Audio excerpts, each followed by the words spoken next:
గోరుచిక్కుడుకాయని first నీటిలో బాగా కడుక్కోవాలి. కడిగిన వెంటనే కొద్దిగా ముక్కలను ఇట్లా దంచుకోవాలి, ఎందుకంటే దీనికి కారం పడుతుంది. మనం తీసుకున్న పల్లీల్ని బాండ్లో పెట్టుకొని వేపుకోవాలి.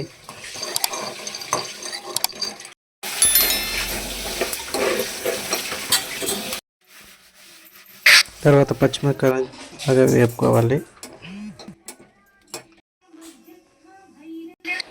పల్లీలను పుట్టు తీసుకున్న తర్వాత వాటిని రోట్లో వేసుకొని దంచుకోవాలి. పచ్చిమిరపకాయలు వేసి దంచితే టేస్ట్ బాగుంటుంది.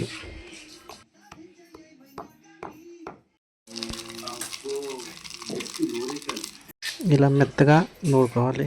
ఇప్పుడు కడాయిలో ఆయిల్ వేసి సాసులు, జీలకర్ర వేయించాలి. ఎర్రగడ్డలు, తెల్లగడ్డ వేయాలి. కరివేపాకు వేసి లైట్గా 2 మిరపకాయలు వేయాలి.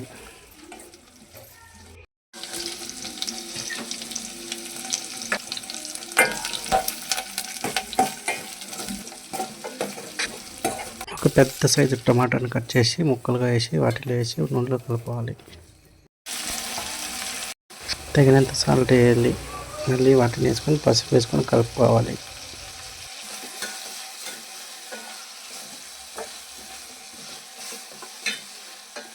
ఇప్పుడు మనం కట్ చేసుకున్న గోరుచిక్కుడుని వాటిలో వేసుకొని బాగా కలుపుకోవాలి, మసాలా పట్టేటి వరకు.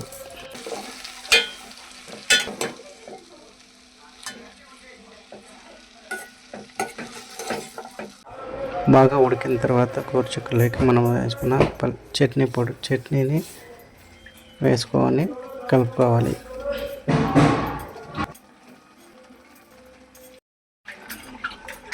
లాస్ట్లో ఫైనల్ టచ్ కొత్తిమీర వేసుకొని దింపేసుకోవాలి. ఉడికిందిలా చూసుకుంటే అయిపోయింది. Please like, share and subscribe.